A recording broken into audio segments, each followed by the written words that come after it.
Have you ever felt the weight of unsaid words hanging in the air between you and your parents? So many of us carry quiet pain from our childhood. Words that lingered longer than we'd like, absences we never spoke about, or expectations that always felt just out of reach. These are old wounds, the kind that don't always show on the surface, but shape the way we relate to the people who raised us. Our brains are naturally wired to replay unresolved emotional experiences, especially the ones rooted in family. That's why each new conflict can feel so familiar, as if we're trapped in a loop, reliving the same argument or disappointment again and again. Until we face these wounds, they keep echoing into our present, subtly influencing our choices, our reactions, and even how we see ourselves. So why do these old wounds stay open? When we're hurt by those closest to us, our minds struggle to make sense of the pain. We crave acknowledgement, understanding, or sometimes just the chance to be heard. But too often, we bury our feelings, telling ourselves it's too late or too complicated to bring them up. Over time, these unspoken hurts can harden into resentment or distance, making every conversation feel like walking on eggshells. Closure is a word we hear a lot, but what does it actually mean in the context of family pain? Psychology tells us that closure doesn't always require a formal apology. Instead, it's about understanding, both of yourself and the other person, and creating a sense of emotional safety where honest conversations can happen. Here's a 3-step framework, grounded in psychological research, that can help you start healing those old wounds. First, name the wound gently.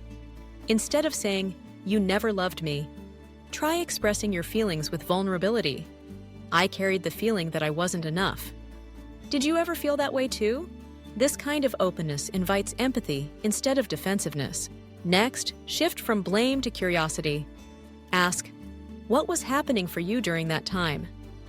When you approach your parent as a fellow human, someone who also struggled, made mistakes, and maybe carried their own wounds, you break the emotional stalemate and open the door to understanding. Finally, agree on new ground. Ask, what would you need from me now to feel closer? And share what you need to feel safe moving forward. The goal isn't to rewrite the past, but to close the loop on its hold over your present. By finding new ways to connect, you give both yourself and your parent a chance to grow. If you're ready to start the healing, here are 3 practical tips you can try. No matter where you are in your relationship. First, write a letter, even if you never send it. Putting your feelings into words helps you organize your thoughts and clear away blame.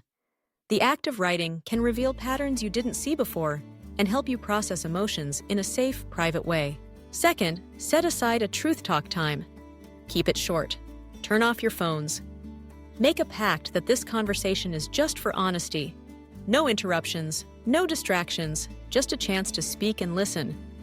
Even if it's uncomfortable, this dedicated time can create the space needed for real connection. And third, let silence speak. Sometimes, the most powerful moments in healing come from simply sitting together in the pause without rushing to fix or explain. Allowing silence shows respect for the complexity of your feelings and theirs. Not every wound ends with, "I'm sorry," but every healing begins with, "I'm ready." You don't need perfect words or a flawless plan, just the willingness to take the first step. Healing old wounds isn't about erasing the past, but about freeing yourself to write a new story moving forward. If this message resonates with you, know that you're not alone. Healing is possible, and it begins with one honest conversation. Sometimes, that's all it takes to bring 20 years of peace.